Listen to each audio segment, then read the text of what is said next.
Emily Brooks had always believed her life would begin and end on the same stretch of farmland her family had owned for generations, wheat fields stretching to the horizon, early mornings that smelled of soil and sunlight, and the constant hum of old radio equipment inside the barn.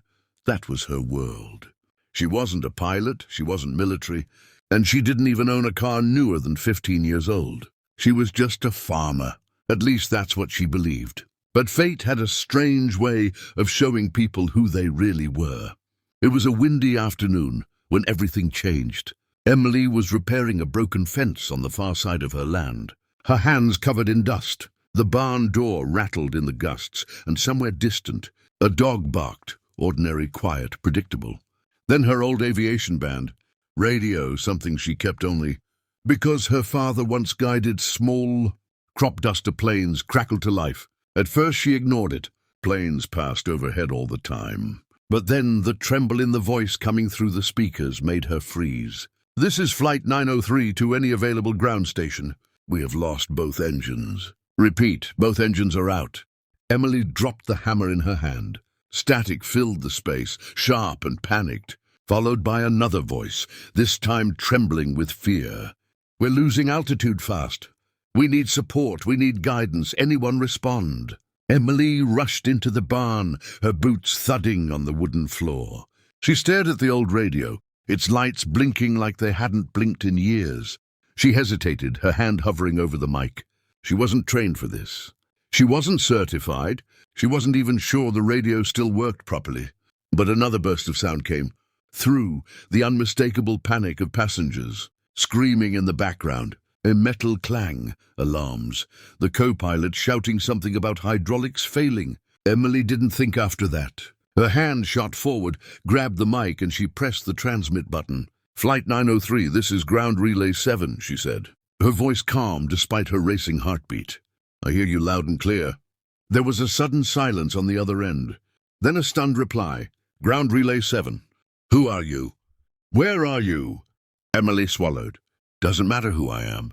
What matters is that I can hear you, and right now you need someone steady. What's your altitude?" There was a shuffling sound, a gasp, and then the co-pilot responded.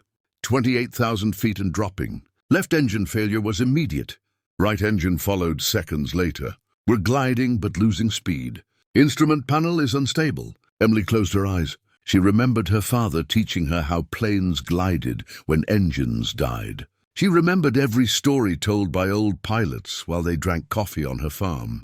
She remembered emergency procedures she had memorized only because she found them interesting. Now those memories were someone's lifeline. "Okay," she said firmly. "Listen to me. Keep the nose level. You need to maintain as much glide ratio as possible. What's your heading?" "Southwest." "Roughly." The co-pilot paused. "Ma'am, do you even know what you're doing?" Emily took a deep breath. Fear wanted to break into her voice, but she didn't let it. "Yes," she lied softly, but her tone carried absolute confidence. "And right now, I'm what you've got." A long pause followed. Then the pilot spoke, shaky but trusting. "Copy that." "Nose level." Adjusting now. Emily stepped outside, looking up at the sky. The plane wasn't visible yet, but she could feel its desperation in the voices she heard. Somewhere above, hundreds of people were trapped inside a metal giant, falling from the sky, and their only guide was a woman in muddy boots, with a rusty old radio. "Your left wing is catching crosswind," Emily said, recalling local wind patterns from years of farming. "Tilt 2 degrees right. It'll stabilize you." Inside the cockpit, the pilots followed. Adjusting. "Hold on." The co-pilot muttered something, and then, "It's working." Slight stabilization. Emily exhaled in relief. The pilot's voice returned, softer. "Whoever you are." "Thank you." Emily didn't respond to that.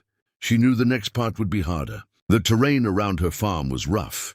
Hills, trees, and narrow valleys. But there was one place. One long, flat stretch of old land used decades ago as a temporary crop duster strip. It wasn't perfect, but it was something. She grabbed a dusty map off the wall. "Flight 903, what's your airspeed?" "Dropping. 240 knots. You'll have one chance," she said. "I need you to turn 5 degrees east. Head toward an open valley ahead." If you can glide far enough, you'll see a long, flat stretch. That's your landing zone. Another pause. Then a copy. Turning now. Emily could hear strain in the pilot's breathing.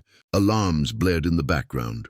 Something hissed, maybe a hydraulic leak. The aircraft groaned like a wounded animal, but the captain's voice returned. We're aligned. Still descending, instruments failing one by one. How do you know about this valley? Emily didn't answer. She could barely speak. Her own hands trembled, but she kept her voice steady. Just keep flying. I'll get you there. Outside, wind rushed over the fields. The sky remained calm, but somewhere high above, a powerless jet glided toward the ground, guided not by air traffic control, not by military rescue, but by the unwavering voice of a simple farmer. And this was only the beginning. The valley Emily mentioned was still miles away, and Flight 903 was losing altitude faster than anyone on board wanted to admit. Inside the cockpit, warning lights flashed in angry red. Oxygen masks dangled loosely, and passengers clutched each other as the jet trembled violently. The captain's voice cracked over the radio. Ground relay? We're at 18,000 feet. Glide is weakening. If the valley isn't as big as you say... It's big enough, Emily cut him off. Trust me, I know that land better than I know my own kitchen. Her heart pounded against her ribs, but her voice stayed smooth, like she had spent her whole life guiding falling aircraft instead of tractors. She sprinted up a small hill, panting, trying to get a clear view of the sky. The radio wire dragged behind her, barely long enough to reach. High above, the shape of a jet finally broke through the clouds. Huge, silent and terrifyingly low. I see you, she whispered. You're coming in too fast. Reduce speed as much as you can while maintaining glide. We're trying, the co-pilot said. Flaps are sluggish, hydraulics are fading. Emily clenched the mic. You don't need perfect flaps. You just need angle and space. You'll have both. Inside the aircraft, fear ruled every seat. Babies cried, prayers were whispered, and a flight attendant struggled to reassure passengers, though she was shaking herself. The plane shuddered again as another system flickered off. Altitude? Emily asked. 14,013, dropping steadily. Emily tightened her grip on the map. You're going to make it. Keep that nose steady. But a sudden gust of wind slammed into the jet. In the cockpit, alarms screamed. We're tilting! Left side dropping. The co-pilot shouted. Emily reacted instantly. Counter with right aileron. Don't fight the wind. Lean into it for a moment, then level. There was chaos on the other end. Metal groans, heavy breathing, a loud thump, then silence. Emily's chest tightened. Flight 903, respond. Respond! Finally, the captain answered, strained but alive. Stabilized. Barely. How did you know how to correct that? Emily stared at the distant aircraft, her voice softer now. My father used to help pilots when storms knocked out comms. I learned everything he taught, even after he passed. The captain breathed heavily. Well, your father just saved hundreds of lives. Emily looked up, eyes glistening. Not yet. But he will, through me. The jet was now a massive shadow over the hills. Emily climbed to the highest ridge on her land, boots slipping on loose dirt, wind whipping her hair. She reached the top and raised the radio again. You're approaching the valley mouth. Begin shallow descent. Keep wings level. Whatever you do, don't nosedive. The co-pilot confirmed, beginning descent. At 10,000 feet, Emily's voice grew stronger. You're doing great. Head 12 degrees left. There should be a long, flat stretch ahead, overgrown but clear, enough for a belly landing. Passengers inside felt the plane smooth out slightly. People started crying, not from fear, but from hope. The captain spoke again. We have no power. Gear won't deploy. This will be rough. That doesn't matter, Emily said firmly. All that matters is you keep that aircraft straight. You have the length you need. Below her, the valley spread like a giant cradle, wide, flat, and quiet. The perfect emergency runway, if they could reach it. Altitude? Emily asked. 7,000. 6,000. Good, keep descent steady. You're doing it. The aircraft roared silently through the air overhead.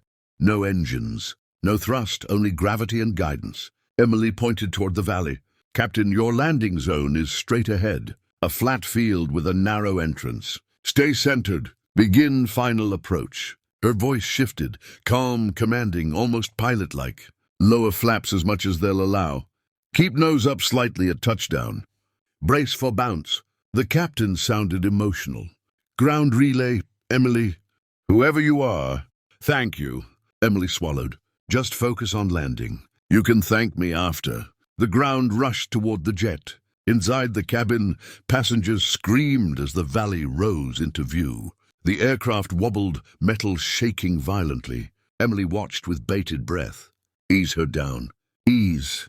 Ease. Now keep her steady. Then the silent jet struck the ground with a brutal slide. Dust exploded behind it as metal scraped dirt. Sparks shot out as the belly dragged across uneven earth. Seats rattled, people cried out, luggage flew from overhead bins. Emily held the radio tight.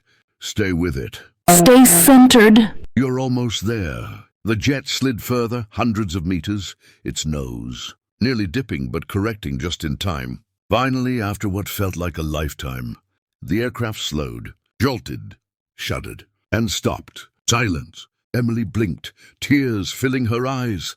Flight 903, status? Static. Then the co-pilot's voice cracked through. We're down.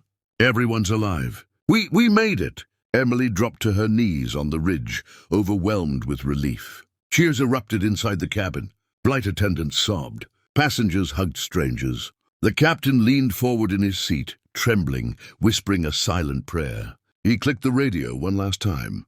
Ground Relay 7, you saved us. Please tell us your name. Emily wiped her tears, smiling softly into the mic. I'm Emily Brooks, she said. Just a farmer. The captain laughed, breathless. Not anymore. Today, you were the best pilot in the sky. And for the first time in her life, Emily believed it. The valley was quiet again. The wind rustled the wheat, and a simple farmer had just guided a powerless jet and hundreds of souls safely to the ground using nothing but courage, instincts, and an old barn radio.